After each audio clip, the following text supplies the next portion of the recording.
नमस्कार, आप देख रहे गांव शहर 100 खबर और आपके साथ मैं हूं ऋचा शर्मा। गांव और शहर के 100 खबरों को फटाफट अंदाज में देखेंगे, लेकिन उससे पहले बात रांची की करते हैं। रांची से बड़ी खबर सामने आ रही है, जहां पर मांडर उपचुनाव में कांग्रेस की जीत हुई है। शिल्पी नेहा तिर्की की जीत हुई है, बड़ी खबर आपको बता रहे हैं।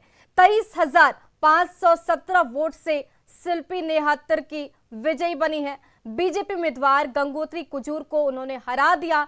शिल्पी नेहा तिर्की को 95,062 वोट मिले। गंगोत्री कुजूर को 71,545 वोट मिले हैं। बड़ी खबर आपको रांची से बता रहे हैं। मांडर उपचुनाव में ये बड़ा अपडेट। मांडर उपचुनाव का रण शिल्पी नेहा तिर्की जीत चुकी हैं। शिल्पी नेहा तिर्की की यहां से जीत हुई।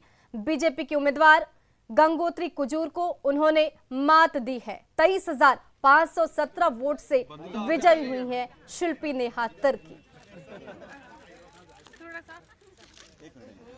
तो बड़ी खबर आपको बता रहे हैं, मांडर उपचुनाव के रण में शिल्पी नेहा तिर्की की जीत।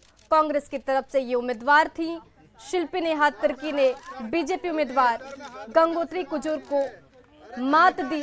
गंगोत्री कुजूर को यहां से 71,545 वोट मिले। वहीं शिल्पी नेहा तिर्की ने 95,062 वोट प्राप्त किए हैं। मांडर की जनता ने शिल्पी नेहा तिर्की पर अपना विश्वास जताया और जनता ने इनके सिर पर ताज सजाया है। रांची से बड़ी खबर और इस पूरे मामले पर हमारे संवाददाता अविनाश फोन लाइन पे जुड़ चुके हैं। अविनाश, कांग्रेस की जीत, आप इस जीत को किस तरीके से देखते हैं? देखिए, सबसे पहले तो ये कि पहले से मांडर में ये सबको पता था कि जिस तरह से बंधु तिर्की का राजनीतिक इतिहास रहा है और उस इतिहास को दोहराते हुए ये जीत हासिल की गई है। इसलिए भी क्योंकि अगर आप देखें, जब भी बंधु तिर्की मांडर से चुनाव जीते हैं, उनके लिए राजनीतिक दल या चुनाव चिन्ह मायने नहीं रखता था।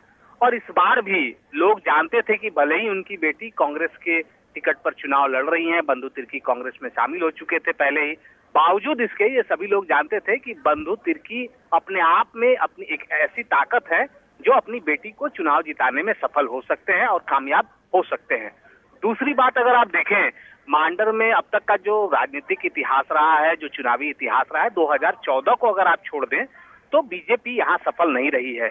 इस बार भी जो बीजेपी की रणनीति थी, वो रणनीति पूरी तरह से जो निर्दलीय जो उम्मीदवार थे देव कुमार धान, जिनको AIMIM का समर्थन था, उसके बलबूते ही बीजेपी अपनी आस लगाए बैठी हुई थी और उन्हें लग रहा था कि अगर मुस्लिम वोटों का बंटवारा होगा तो यहाँ से बीजेपी की जीत सुनिश्चित हो सकती है। लेकिन बीजेपी को जो मेहनत करना चाहिए था, बीजेपी के कार्यकर्ताओं की जो एक गोलबंदी होती है, बूथ तक की जो उनकी गोलबंदी होती है, जो उनकी ताकत होती है, वो मांडर में कहीं भी देखने को नहीं मिली। आपको एक उदाहरण देना चाहूंगा। आज जो काउंटिंग चल रही थी, सुबह से ही गंगोत्री कुजूर आई हुई थी काउंटिंग हॉल, एक भी प्रदेश का कोई भी बीजेपी का नेता यहाँ नहीं आया। और ये दर्शाता है कि संगठन के अंदर इस मांडर को लेकर कितनी ज्यादा पहले से जो गंभीरता होनी चाहिए वो नहीं थी। हाँ, ये बात जरूर है कि बाबूलाल मरांडी लगातार एक सप्ताह तक चुनावी सभा करते रहे, जो केंद्रीय मंत्री अर्जुन मुंडा करते रहे, रघुवर दास करते रहे, बावजूद इसके ये सीट हार गई। और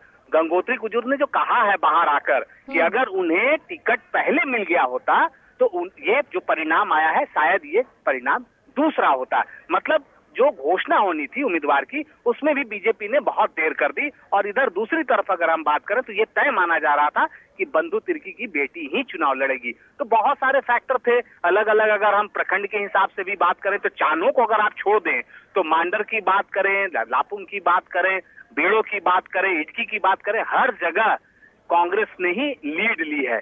तो ये एक बहुत बड़ी कांग्रेस जी अविनाश, यहाँ पर वोटों का अंतर काफी ज्यादा, 23,000 मामूली अंतर नहीं है। वोटों को अगर उस पर गौर करें तो 23,000 वोटों के अंदर से यहाँ पर शिल्पी नेहा तिर्की की जीत हुई। और आप जैसा बता रहे हैं कि बीजेपी की स्ट्रेटजी कहीं ना कहीं यहाँ पर कम रही, उस हिसाब से नहीं जिस हिसाब से चुनाव में जीतना चाहिए था। क्या स्ट्रेटजी की कमी माने, क्या ये समझे कि बीजेपी अपनी रणनीति को सही तरीके से बनाने में कामयाब नहीं हो पाई, या फिर उस तरीके से जिस तरीके से कांग्रेस का गढ़ यहाँ पे रहा, बंधु तिर्की की बेटी को उतारने के बाद जिस तरीके से यहाँ पर मजबूती उनकी बेटी को मिला, वो चीजें कहीं ना कहीं कांग्रेस उसके कारण जीत पाए और बीजेपी की कमी वो रही है वहां पे? कि जो रणनीति, एक चुनाव की जो रणनीति होती है, उस रणनीति में बीजेपी या यूं कहें एनडीए पूरी तरह से असफल रही है। एनडीए इसलिए क्योंकि जो आजसू के जो प्रमुख है, पार्टी के विधायक भी हैं, सुदेश महतो भी लगातार यहाँ कैंप चुनाव प्रचार करते रहे।